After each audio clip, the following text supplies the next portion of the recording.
It's a post no one wants to see. Breaks my heart, but all it takes is one time for one person to wander out. In January, one elderly man with Alzheimer's wandered off in central Nebraska.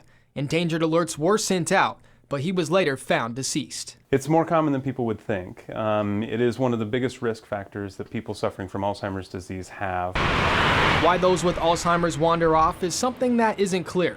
But Nolan Clare says what's in our DNA plays a factor. Humans are curious creatures. We want to do things, and there's, somebody that's suffering from Alzheimer's disease feels like they can be independent and do the things that they've always done. In a short amount of time, it's easy for someone with Alzheimer's to travel a long distance away from where they started from and end up in a completely different area they're not familiar with. These cases can be prevented, however, and there's a few things caretakers should keep in mind, such as looking for warning signs that someone may be tempted in wandering off. Restlessness. Some people are looking for something that's either present or was present in the past that causes them to wander. Or it could be from a basic human need, like looking for food.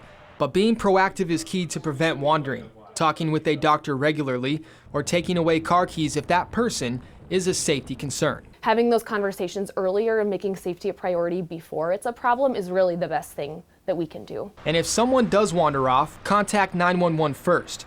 You can search areas like around the house or places you think they might go, but that may not always be effective. Sometimes somebody may go to a predictable spot, sometimes they won't. So I think it's good to think about, but again, I think that search area needs to be pretty broad. The best solution is to prevent it from happening in the first place, because sometimes you may not get a second chance at correcting it. There's some things you just don't get do-overs on, and one of them is somebody walking outside and getting stranded in a cold front or in a snowstorm or things like that. In Omaha, John Madden, 3 News Now. Tracking devices can also help locate someone if they do wander off. For more information on other tips to keep in mind, visit our website, 3newsnow.com.